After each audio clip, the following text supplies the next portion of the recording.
Beneath the Badge, A Story of Struggle and Redemption. Part 1, The Facade, pages 150. Chapter 1, The Weight of Responsibility, Lieutenant James Hawke. Wilson stood tall, his eyes scanning the crowded room with a mixture of pride and fatigue. As a seasoned security lieutenant, he had seen it all. The late nights, the early mornings, the endless stream of crises that demanded his attention. But tonight was different. Tonight, he felt the weight of his responsibilities bearing down on him like never before.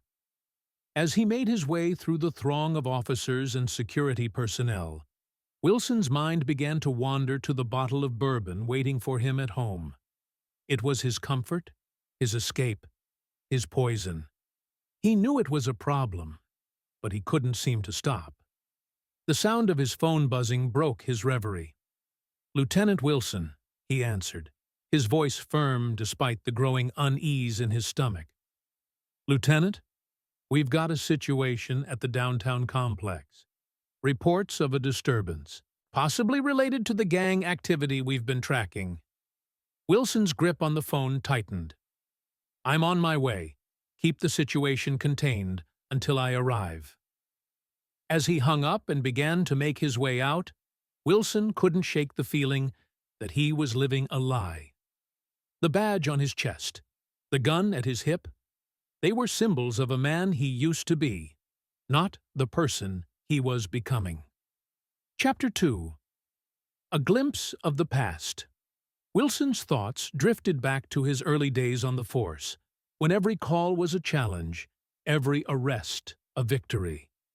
He remembered the pride he felt when he made detective, and later when he was promoted to lieutenant. But with each step up the ladder, the pressures mounted, and the stress began to take its toll. He recalled the first time he had a drink to calm his nerves after a particularly tough case. It wasn't a problem then.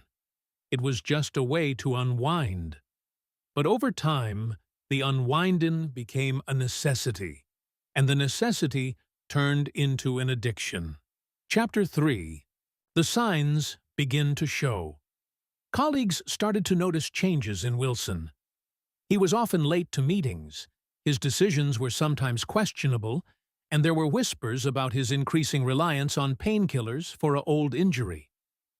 Wilson brushed it off as fatigue and the stress of the job, but deep down, he knew it was more. His family was the first to stage an intervention, concerned about the changes